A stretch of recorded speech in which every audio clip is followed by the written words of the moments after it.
அமெரிக்க தென்கொரிய விமானப்படைகளைச் சேர்ந்த 200க்கும் மேற்பட்ட போர் விமானங்கள் இவ்வாரம் கூட்டு பயிற்சியை மேற்கொள்வதாக தென்கொரிய விமானப்படை தெரிவித்துள்ளது. 5 நாட்களுக்குள் அவை 24 மணி நேரமும் பயிற்சியில் ஈடுபடும் என்று தென்கொரியா அறிவித்துள்ளது. வடகொரியாவின் அச்சுறுத்தல்களை எதிர்கொள்வதற்கான தயார் நிலையை மேம்படுத்தும் உல்ச்சி ஃப்ரீடம் சீல்டு பயிற்சிகளின் ஓர் அங்கமான விமான பயிற்சி இடம்பெறுவதாக கூறப்படுகின்றது. தற்பாதுகாப்பு சுற்றுக்காவல் விமானங்கள் பாவனை பயிற்சியில் ஈடுபடுத்தப்படுவதாக தென்கொரிய விமானப்படை கூறியது. எதிரி விமானத்தை இடைமறித்தல், ஏவுகணை தாக்குதலை எதிர்கொள்ளுதல் போன்ற பாவனை பயிற்சியில் அவை ஈடுபடும். தென்கொரியாவில் உள்ள அமெரிக்க போர் விமான பிரிவுகளை 2 சேர்ந்த விமானங்கள் இப்பயிற்சியில் ஈடுபடும். தென்கொரியாவில் கூட்டு தற்பாதுகாப்பு நடவடிக்கைக்காக அமெரிக்க படையினர் 28,500 பேர் உள்ளனர். ஆண்டுதோறும் நடைபெறும் உல்ச்சி ஃப்ரீடம் சீல்டு பயிற்சிகள் கொரிய தீபகற்பகத்தில் பதற்றத்தை தூண்டுவதாகவும் அணுவாயுத போருக்கான ஒத்திகைகள் என்றும் வடகொரியா சாடுவது வழக்கம்.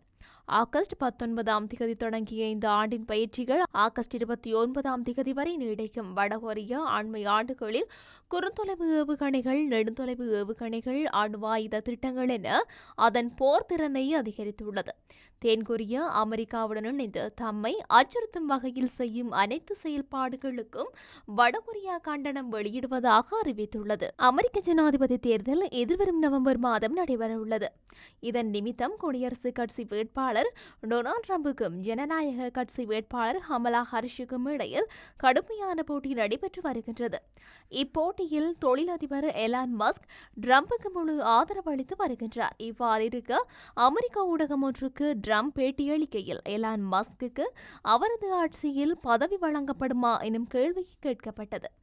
இதற்கு பதிலளித்த ட்ரம்ப் தான் மறுபடியும் வெற்றியீட்டி வெள்ளை மாளிகைக்கு திரும்பும் போது தனது நிர்வாகத்தில் இணைய எலான் மஸ்க் விருப்பம் கொண்டால் அவருக்கு அமைச்சர் அல்லது ஆலோசகர் பதவி வழங்கப்படுவதாக கூறியுள்ளார். அது மாத்திரமன்றி மின்சார வாகனங்களை கொள்வனவு செய்வதற்கு வழங்கப்படும் $7,500 வரிச்சலுகை நீக்குவது குறித்தும் சிந்திக்க உள்ளதாக தெரிவித்துள்ளார். இதற்கு பதிலளிக்கும் விதமாக நான் சேவை செய்ய தயாராக இருக்கின்றேன் என எலான் மஸ்க் அவரது எக்ஸ் தளத்தில் பதிவிட்டுள்ளார். ஒருவேளை இந்த ஜனாதிபதி தேர்தலில் ட்ரம்ப் வெற்றி பெற்றால் எலான் மஸ்கை இணைத்துக் கொள்ள வாய்ப்பிருக்கின்றது. இந்திய பிரதமர் நரேந்திர மோடி எதிர்வரும் 23 உக்ரைன் செல்லவுள்ளதாக தகவல்கள் வெளியாகியுள்ளது.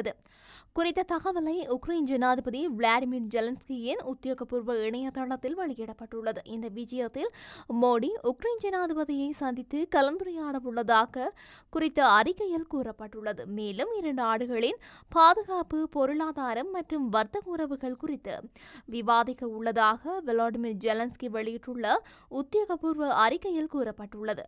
இந்திய பிரதமருக்கு ரஷ்ய ஜனாதிபதிக்கும் இடையிலான சந்திப்பு இடம்பெற்று சில வாரங்களுக்கு பின்னர் இந்த சந்திப்பு இடம்பெறவுள்ளது. 30 ஆண்டுகளுக்கு பிறகு இந்திய தலைவர் ஒருவர் உக்ரைனுக்கு செல்வது இதுவே முதன்முறையாகும். குரங்கு காய்ச்சல் புதிய கோவிட்-19 திரிபு அல்ல என உலக சுகாதார அமைப்பு தெரிவித்துள்ளது. இந்த விடயத்தை ஐரோப்பாவுக்கான உலக சுகாதார அமைப்பின் பிராந்திய பணிப்பாளர் ஹான்ஸ் கிளுக் குறிப்பிட்டுள்ளார். மேலும் குரங்கம்மை நோயினை கட்டுப்படுத்தும் நடவடிக்கை தொடர்பில் அதிகாரிகள் அறிந்திருப்பதாகவும் அவர் குறிப்பிட்டுள்ளார். இந்த நிலையில் உலகளாவிய ரீதியில் எம்பெக்ஸ் நோயை கட்டுப்படுத்துவதற்கான நடவடிக்கைகளை முன்னெடுக்க உள்ளதாகவும் ஹான்ஸ் கிளுக் தெரிவித்துள்ளார். நெருங்கிய தொடர்புகள் மூலம் மிகவும் எளிதாக பரவுவதன் காரணமாக எம்பெக்ஸ் உலகளாவிய ரீதியில் அச்சத்தை ஏற்படுத்தியுள்ளது. இந்த நிலையில் உலக சுகாதார ஸ்தாபனம் எம்பெக்ஸ் நோய் நிலைமையை பொது சுகாதார அவசரகால நிலையாக அறிவித்துள்ளது. எனினும் பொதுமக்கள் பாதுகாப்பு முகக்கவசங்களை அணிவதற்கான பரிந்துரையினை முன்வைக்கவில்லை எனவும் சுகாதார அமைப்பு தெரிவித்துள்ளது. உக்ரைனின் நெருங்கிய கூட்டாளரான ஜெர்மனி தரப்பிலிருந்து உக்ரைனுக்கு மீண்டும் ஏமாற்றம் அளிக்கும் செய்தி ஒன்று கிடைத்துள்ளது. ஜெர்மனியின் 2024 ஆண்டு பட்ஜெட்டில் உக்ரைனுக்கு 7.5 பில்லியன் யூரோக்கள் ஒதுக்கப்பட்டிருந்தது. 2025 ஆண்டுக்கான பட்ஜெட்டிலோ உக்ரைனுக்கான உதவி 7.5 பில்லியன் யூரோக்களில் இருந்து 4 பில்லியன் யூரோக்களாக குறைக்கப்படுவதாக செய்தி வெளியானது நினைவிருக்கலாம். இந்த நிலையில் 2025 ஆண்டுக்கு பிறகு ஜெர்மன் பட்ஜெட்டில் உக்ரைனுக்காக நிதி எதுவும் ஒதுக்கப்படாது என தற்போது தகவல்கள் வெளியாகியுள்ளது.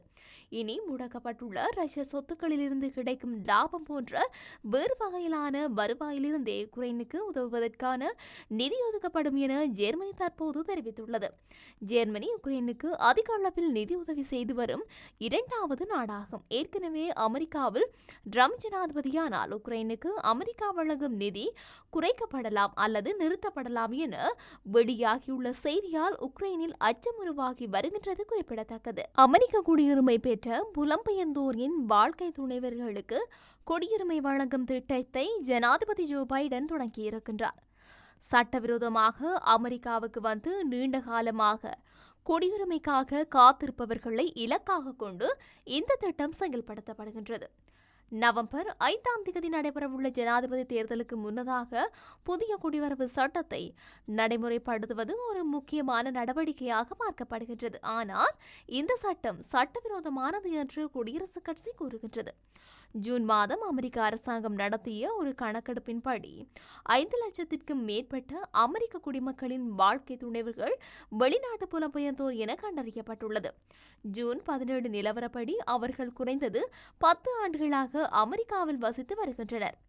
அமெரிக்க குடியுரிமை பெற்ற பெற்றோருடன் வசிக்கும் 50,000த்திற்கும் மேற்பட்ட குழந்தைகளும் இச்சட்டத்தின் கீழ் அமெரிக்க குடியுரிமையை பெறுவார்கள் என தெரிவிக்கப்படுகின்றது. இந்தியாவின் ஜம்மு காஷ்மீரின் மாநிலம் பாராமுல்லாவில் நிலநடுக்கம் ஏற்பட்டுள்ளதாக இந்திய ஊடகங்கள் செய்தி வெளியிட்டுள்ளன. இந்த நிலநடுக்கம் ரிக்டர் அளவுகோலில் 4.9 பதிவாகியுள்ளதோடு பாராமுல்லாவில் பூமிக்கு அடியில் 5 கிலோமீட்டர் ஆழத்தில் இன்று காலை 6:45 மணிக்கு நிலநடுக்கம் ஏற்பட்டுள்ளது. குறித்த நில அதிர்வு 7 நிமிட இடைவெளியில் 4.9 மற்றும் 4.8 என்ற ரிக்டர் அளவில் ஏற்பட்டுள்ளது. இதனால் மக்கள் பதற்றம் அடைந்துள்ளதுடன் நிலநடுக்கத்தால் வீடுகள் அதிர்ந்துள்ள நிலையில் அச்சமடைந்த மக்கள் வீதிகளில் தஞ்சமடைந்துள்ளனர். இதனால் அங்கு பரபரப்பு ஏற்பட்டதாக தெரிவிக்கப்பட்டுள்ளது. நிலநடுக்கத்தால் ஏற்பட்ட சேதங்கள் குறித்து தற்போது வரை எவ்வித தகவல்களும் வெளியாகவில்லை. இருப்பினும் சில இடங்களில் மீட்புப் பணிகள் நடைபெற்று வருவதாக கூறப்படுகின்றது.